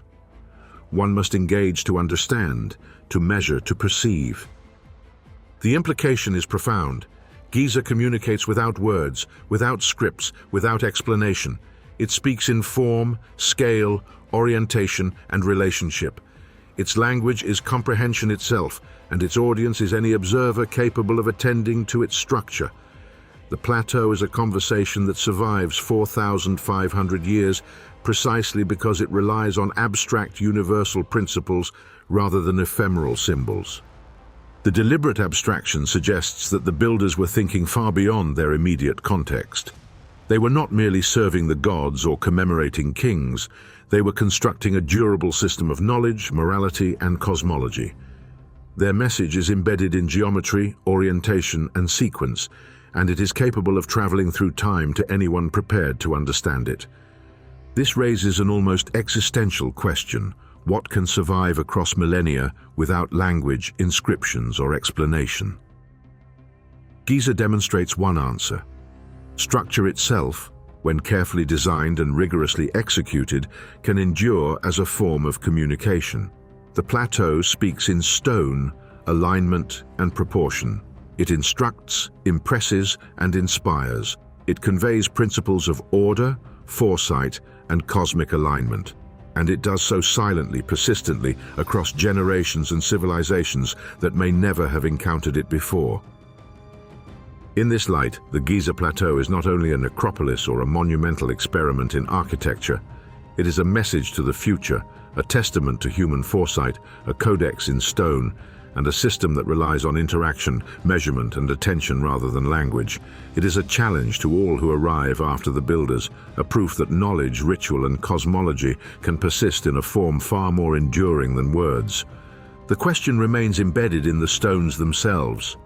What message survives 4,500 years without language?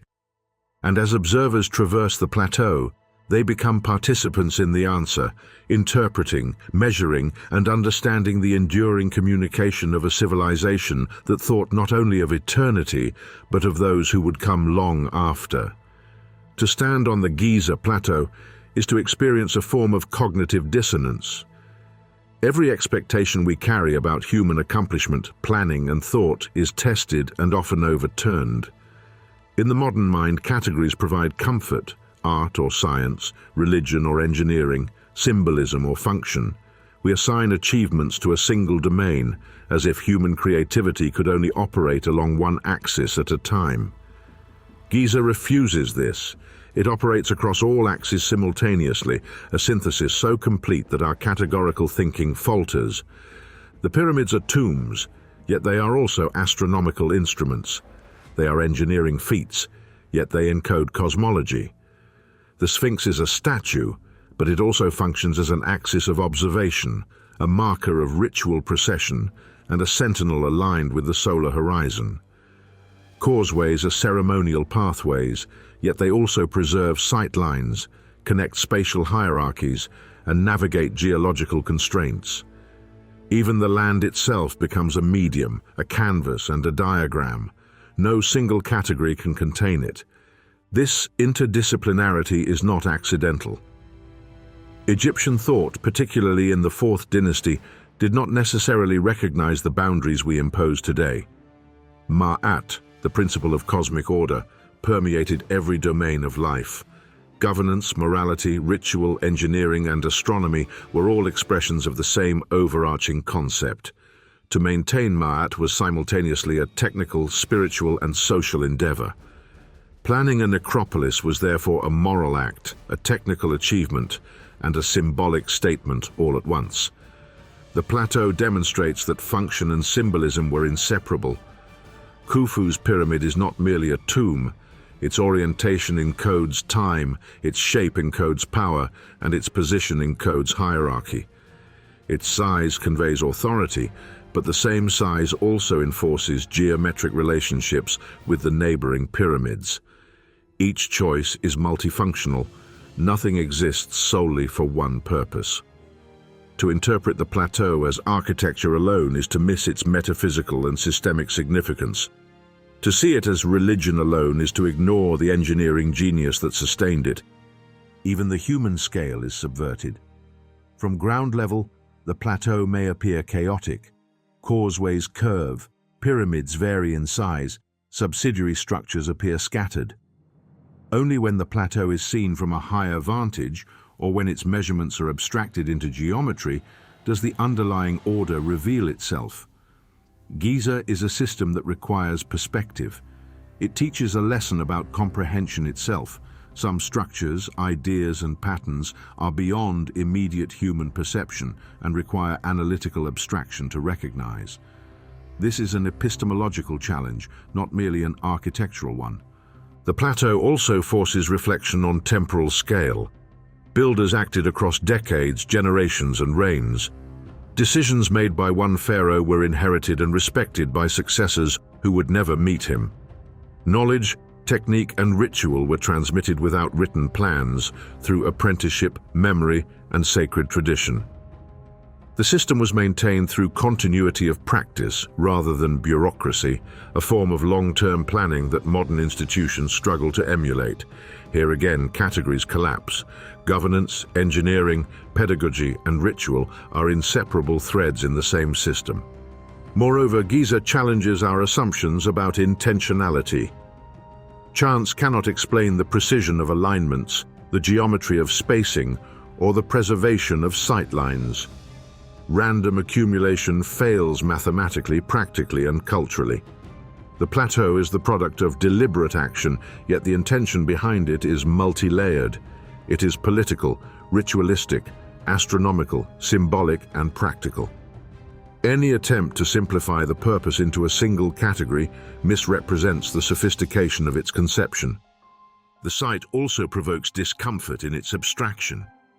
The pyramids encode relationships that only emerge when considered as a whole. Their diagonals, cardinal orientations, and alignments with sacred centers such as Heliopolis create a system legible across generations and civilizations. The message is temporal, spatial, and conceptual at once. It cannot be reduced to art or science, because it functions across all scales simultaneously. Giza operates like a living network, a dynamic structure that communicates both within its own era and with observers millennia later. This realization destabilizes modern frameworks for understanding human history. We are conditioned to think in linear, compartmentalized terms. Civilizations progress technologically, spiritually, or politically, and these domains can be studied in isolation. Giza refutes this approach. It insists on synthesis, on systems thinking, and on recognizing that ancient people may have perceived the world in ways we no longer do. Their thinking was holistic, integrating morality, cosmology, labor, engineering, and ritual into one coherent, enduring act. The plateau also invites reflection on the limits of contemporary analysis. Even with satellite imagery, laser surveys, and digital reconstructions, we struggle to grasp the totality of the system. Our measurements and models reveal patterns, but they cannot fully recreate the cognitive and spiritual experience of the builders. This is a reminder that some systems are not merely mechanical, they are also human, moral, and conceptual, and our tools of analysis can capture form, but not fully capture intent or perception. Every element of Giza reinforces this lesson. Causeways trace ritual paths, but also navigate geology. The Sphinx integrates symbolism, astronomy, and landscape. Smaller pyramids and satellite tombs obey inherited rules of spacing and orientation. Orientation and alignment encode cosmic principles. Construction sequences respect both geology and tradition. The plateau functions as a system in which every part is interdependent, yet comprehensible only when considered collectively. In confronting this, we are forced to admit a broader discomfort. Perhaps much of what we think we understand about the past is shaped by our insistence on categories. Art is separated from engineering. Religion is treated as symbolic alone. Function is prioritized over abstraction. Giza demonstrates that such separations can be profoundly misleading. Ancient systems were integrated in ways that challenge modern disciplinary boundaries. Their vision, scale, and methodology were more sophisticated than we often allow ourselves to recognize. The plateau is both a marvel and a warning. It teaches that human ingenuity can operate in systems in ways that transcend immediate understanding. It challenges assumptions about hierarchy, documentation, and specialization. It reminds us that intention can operate across generations, through memory and ritual rather than bureaucracy. And it confronts us with the possibility that many other achievements, ideas, or structures in human history may have been misunderstood because we insisted on fitting them into the categories we are comfortable with. Giza compels us to rethink not only the ancient world, but our own approaches to comprehension. We are forced to question what other systems, knowledge, or patterns might we have overlooked because we examined them too narrowly, too simplistically, or too compartmentally. How many structures, traditions, or civilizations might reveal deeper meaning if considered as integrated systems rather than discrete phenomena? And in this confrontation, we begin to understand the magnitude of Giza, not merely as monuments of stone, but as an enduring lesson about perspective, synthesis, and the human capacity to think in ways that transcend our contemporary frameworks. The plateau refuses to yield to simplistic interpretation. It insists on holistic understanding, on systems thinking, on seeing connections across space, time, and purpose. In the shadow of these stones, the observer must admit a fundamental truth. Human thought has long been capable of integration and abstraction far beyond the categories we use today. And in that admission lies both awe and humility, as we realize that perhaps much of what we think we know about the past is incomplete, constrained by the boundaries of our modern conceptual boxes. Giza is a challenge etched in stone, and it asks us to reconsider not only what we see, but how we see, how we categorize, and how we understand the possibilities of human cognition. It forces the unsettling question, what else have we misunderstood because we looked too narrowly? From the air, the plateau stretches like a geometric poem, each pyramid a stanza, each causeway a line, each temple a carefully placed punctuation. At first glance, it appears as three monuments, Khufu, Khafre, and Menkaure. But the perspective of distance, the lens of scale, the abstraction of measurement, all reveal a startling truth. There is not three, but one. One composition, one system, one enduring expression of intent that transcends any individual lifetime. The plateau itself is the message, the design, and the record. For centuries, the story told by historians and tourists alike has been simple. These are tombs for powerful kings. Yet simplicity dissolves under scrutiny. The alignments, diagonals, sightlines, and orientations demonstrate a coherence impossible to achieve by chance or by disconnected ambition. The land was surveyed, the bedrock evaluated, the geometry encoded. Successive pharaohs did not merely add their monuments. They continued, adapted, and honored a system that existed beyond their reign. Giza was never the accumulation of three projects. It was a single vision realized over generations. Consider time itself as an instrument. Builders were not constructing for themselves. They were constructing for a future they would never see. Khufu could not anticipate Khafre's adjustments, nor could Khafre foresee Menkaure's final placement. Yet each adhered to a set of inherited principles, aligning, spacing, and proportioning their contributions with fidelity. Time, normally an obstacle to human ambition, becomes a medium. Giza is both a product of generations and a lesson in foresight. That human coherence can persist when vision is transmitted through ritual, apprenticeship, and belief, rather than bureaucratic mandate. The cosmic dimension cannot be overlooked. Ma'at, the principle of order and balance, informs every axis, every alignment, every orientation. The plateau is a terrestrial mirror of the heavens. Cardinal points, diagonal lines toward sacred centers, and stellar references fix the system within both space and cosmic time. The builders were architects not only of stone, but of the moral and celestial universe, encoding a vision comprehensible across millennia. Observers, whether priest, ruler, or modern archaeologist, encounter a system that unites earth and sky, human and divine, past and future. Scale reinforces meaning. On the ground, the plateau might appear chaotic, causeways curve, Sphinx gazes east, pyramids vary in size. But from the perspective of totality, the abstraction emerges. Geometry, hierarchy, sightlines, and ritual pathways converge into one composition. What seemed independent is inseparable. What seemed three becomes one. The plateau itself is a diagram, an enduring testament to foresight and shared understanding. Even the absence of written blueprints or administrative records enhances the lesson. Knowledge, authority, and skill flowed through culture, memory, and apprenticeship. Continuity was maintained not by bureaucracy, but by the internalization of rules and principles across generations. Builders were empowered but constrained, autonomous yet aligned to the vision.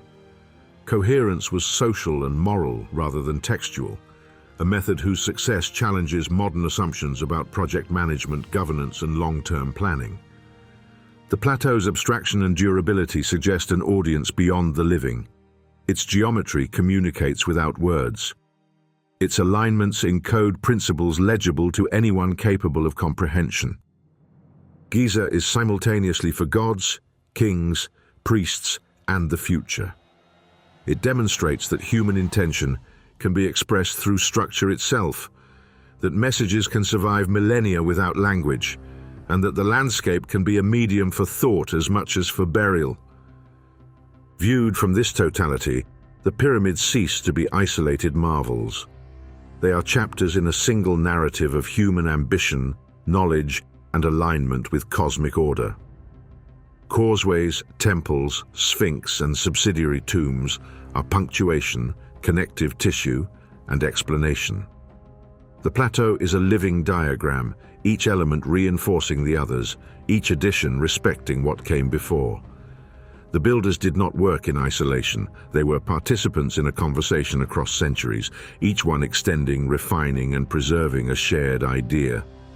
This is the enduring lesson of Giza, that civilization is capable of coherence across time when bound by shared cosmology, shared purpose, and shared method.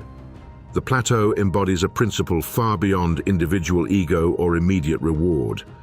It demonstrates that human systems, architectural, moral, and cosmic, can transcend lifespans when intention is carefully encoded, transmitted, and respected.